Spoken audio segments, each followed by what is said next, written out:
മായ, നിന്നോട് പലതവണ ഞാൻ പറഞ്ഞിട്ടുണ്ട് ഞാൻ വരുമ്പോഴേക്കും എ സിയും ലൈറ്റൊക്കെ ഒന്ന് ഓണാക്കി വെക്കാൻ. നിനക്ക് ഞാൻ പറയുന്നതൊക്കെ ചെയ്താ എന്താ? സോറി മാഷെ, എന്തിനാ ഇപ്പൊ ദേഷ്യപ്പെടണേ? ലൈറ്റ് ഇട്ടാ പോരെ?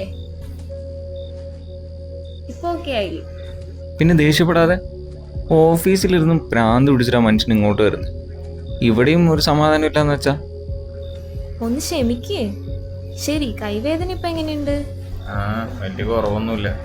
എന്താണ് ഇന്ന് നല്ല ചൂടിലാണല്ലോ, ഞാനൊന്ന് തണുപ്പിക്കട്ടെ?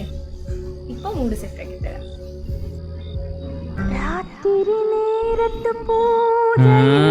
ഇതാണോ നിന്റെ മൂഡ് മാറ്റല്? ലൈറ്റർ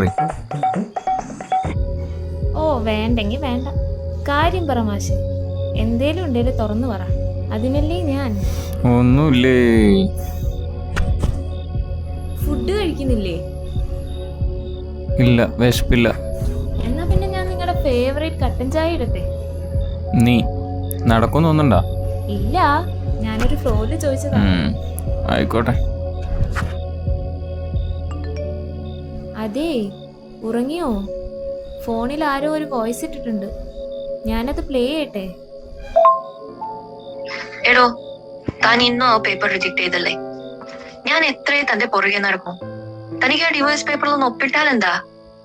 കല്യാണം കഴിഞ്ഞിട്ട് ഇതുവരെ എന്റെ സന്തോഷത്തിന് താൻ എന്തേലും ചെയ്തിട്ടുണ്ടോ?